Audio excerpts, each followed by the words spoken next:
یہ جو قابل لوگ ہوتے ہیں، باصلاحیت لوگ ہوتے ہیں، ان کا اکثر یہی شکوہ ہوتا ہے کہ اس کام کے میں قابل تھا، اس کے میں اہل تھا، مگر آج کوئی اور اس مقام کو حاصل کر چکا ہے۔ ایک مشہور قول ہے، انہوں نے کوٹ کیا، وہ لکھتے ہیں کہ جب باصلاحیت لوگ، قابل لوگ محنت کرنا چھوڑ دیتے ہیں تو محنت کرنے والے لوگ ان باصلاحیت لوگوں کو، ان قابل لوگوں کو پچھاڑ دیتے ہیں، پیچھے چھوڑ دیتے ہیں۔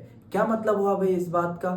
انہوں نے دوسری لائن میں جو بات لکھی ہے واقعی غور کرنے والی ہے۔ انہوں نے دوسری لائن میں قابل لوگوں کو نہیں لکھا، محنت کرنے والے لوگوں کو لکھا ہے۔ تو اس کا مطلب یہ ہوا کہ اگرچہ کہ آپ قابل بھی ہے، باصلاحیت بھی ہے، لیکن آپ مستقل نہیں ہیں، تو جو محنت کرنے والے لوگ ہوگے نا، وہ آپ کو پچھاڑ دیں گے، وہ آپ کو پیچھے چھوڑ دیں گے۔ ظاہر سی بات ہے بھائی، اگر کوئی کام کو مستقل کیا جائے، روز کیا جائے، تو اس کام میں نکھار پیدا ہوتا ہے، اس کام میں خوبصورتی پیدا ہوتی ہے۔ ٹھیک ہے، میں مانتا ہوں آپ اس کام کے اہل تھے، اس کام کے قابل تھے۔ اگر آپ واقعی اس کام کے قابل تھے، اہل تھے، تو پھر آدھے راستے میں آپ نے محنت کیوں چھوڑ دی؟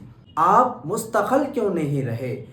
آپ مستقل رہتے، روز محنت کرتے، روز کوشش کرتے، تو انشاءاللہ ضرور آپ جس کام کے اہل تھے، قابل تھے، ایک دن آپ کو آپ کا مقام حاصل ہوتا۔ تو کہیں نہ کہیں ہماری اپنی غلطیاں ہوتی ہے، ہماری اپنی کوتاہیاں ہوتی ہے، جو ہم اوروں کو اس کا ذمہ دار ٹھہراتے ہیں۔ نہیں، اگر ہم کوئی کام کے اہل ہے، قابل ہے، تو مستقل رہے، انشاءاللہ ضرور آپ کو وہ مقام حاصل ہوگا جس مقام کے آپ حقدار ہیں۔